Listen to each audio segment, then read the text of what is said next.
In today's video, we'll learn about the dark truth about sugar. The research has revealed the alarming amount of sugar Australian teenagers are consuming every year from sugary drinks alone.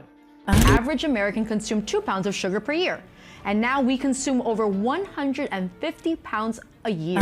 Experts say the focus on low fat often hid the fact that sweet stuff was being added to packaged food. Almost everyone's favorite ingredient, sugar. It turns out added sugar raises the risk of deadly heart problems. You have heard that you should be eating less sugar because sugar is responsible for more than 60 diseases, including cardiovascular complications and obesity. But do you know that even that artificial sweetener on your kitchen shelf is just as harmful to your body as sugar itself? Do you doubt that?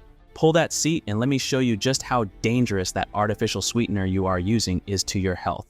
Artificial sweeteners such as high fructose corn syrup, commonly known as HFCS, are the most harmful of all sugar substitutes, as they alone account for more than 40% of caloric sweeteners added to foods and drinks. You might see a label that doesn't list the white stuff and think you are home free. Not true, mate. Manufacturers are now using cheaper HFCS and artificial sweeteners to replace sugar, and both artificial sweeteners and HFCS have been implicated in the fattening of most people worldwide. The perception of sugar-free is not unlike that of fat-free, which was popular a few decades ago. Consider this.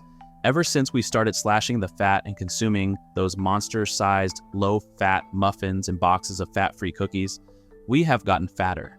Why? Because most of us were consuming those fat-free goodies with abandon, disregarding that they usually have more sugar and sometimes only slightly fewer calories than the original products. Let's look closely at Nabisco Fig Newton cookies as an example. 2 original Fig Newtons supply 13 grams of sugar and 110 calories. If you eat 2 Nabisco fat-free Fig Newtons, thinking you're doing your body a favor, you will get no fat, but you will get more sugar, 15 grams instead of 13 grams to be precise, and only 10 fewer calories. Add to this the fact that the fat in the original cookie helps increase your appetite, so you are apt to eat only a few. With the fat-free kind, people sometimes eat whole boxes without feeling satisfied. Nonetheless, sales of fat-free products skyrocketed. In line with this modern misconception, reduced sugar products now line the shelves and ultimately play this same trick on your hunger receptors and waistline. Reduced sugar and sugar-free products, from breakfast cereals to jelly beans, have taken up permanent residence on our supermarket shelves, and they are multiplying rapidly. So before you automatically reach for that reduced sugar product, remind yourself that it is up to you to be your food detective. As a food detective, you simply need to recognize that if you are automatically reaching for a product advertising itself as reduced sugar to be able to eat sweets without the intake of calories, you may be in for a rude shock. When a product is supplemented with an artificial sweetener, you may not significantly reduce calories. For example, not long ago, Jelly Belly beans added Splenda to decrease the sugar content and slapped on a sugar-free label. Yet the difference between the original Jelly Belly and the sugar-free Jelly Belly is only 1 calorie. Finally, as a food detective, you must ask whether sugar substitutes are safe. Most sugar substitutes have been associated with symptoms such as headaches, bloating, and stomach cramps. Experts have warned that children under 3 should not consume sugar-free products because their immature digestive system combined with smaller body mass could trigger digestive discomfort. Experts suggest that parents carefully monitor children's total consumption of sugar-free products. That said, consuming artificial sweeteners in the form of sugar alcohols, including mannitol, sorbitol, and xylitol, may increase caloric intake. Sugar alcohols originate from fruits and berries, which seem natural enough. Sugar alcohol-laced low-carb products are touted by manufacturers as being virtually sugar-free because of the perception that the calories or sugars in these foods don't count. Why? The carbs from sugar alcohols metabolize into glucose much more slowly than real sugar, and so don't impact blood sugar levels the way sugar does. In light of this concept, manufacturers subtract the sugar alcohols from a product's total amount of carbs, and what is left is known as net carbs. with people under the impression that low-carb foods are also low-calorie because the sugar alcohols in the products don't count as carbs. Low-carb food sales have significantly increased. But the sad reality is that sugar alcohols do raise glucose levels in the blood. You need to consider all the carbs and all the calories in any sugar alcohol containing product and ignore the deceptive net carb label. Even more problematic is the reality that there are not enough clinical trials on sugar alcohols to warrant their safe use. It's undoubtedly clear that sugar and its substitute are the root causes of our obesity epidemic and associated health problems, much more so than fat, which in the recent past was considered the dietary boogeyman.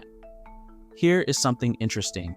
Most experts believe that the fear of eating fat can make you fat.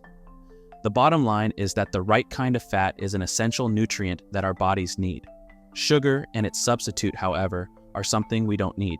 For instance, even though the French diet is higher in fat than the American diet, the French are much less affected by obesity and heart disease than Americans are. So, what's the French secret to maintaining weight and better health? In France, per capita sugar consumption is roughly 5.5 times less than in America. Humans don't require sugar, yet average Americans consume their body weight in sugar each year. If all Americans knew the dangers of sugar, they would withdraw it from their list of safe food additives. Remember, refined sugar acts more like a drug that our bodies must detoxify than a nutrient-supplying food. Refined sugar is, in fact, nutrientless.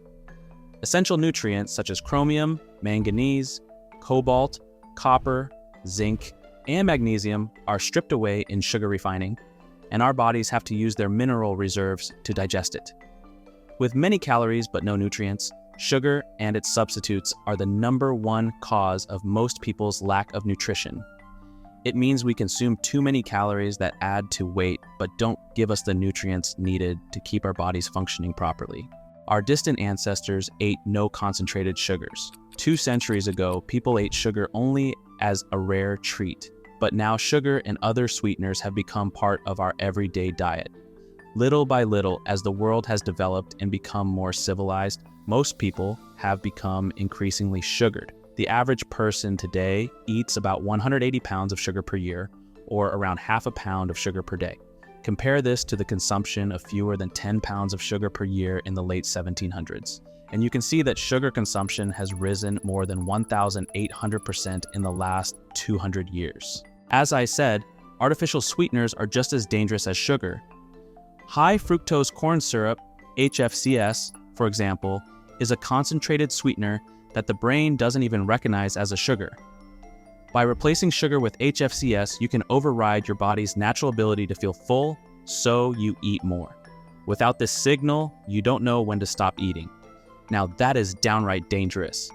HFCS is found in just about every food in our supermarket, including sodas, juices, candies, syrups, pasta sauces, cookies, cakes, energy bars, baked goods, canned foods, salad dressing, breakfast cereals, yogurt, ketchup, frozen foods, baby formula, and more. Listen to this. The average consumption of all corn sweeteners, including HFCS, is 83 pounds annually. Thanks for watching. I hope this video has changed how you view sugar and its substitutes. Feel free to share it with your friends and colleagues to spread awareness. That said, check out my next video on the steps to follow when on sugar detox. They are so simple and fun,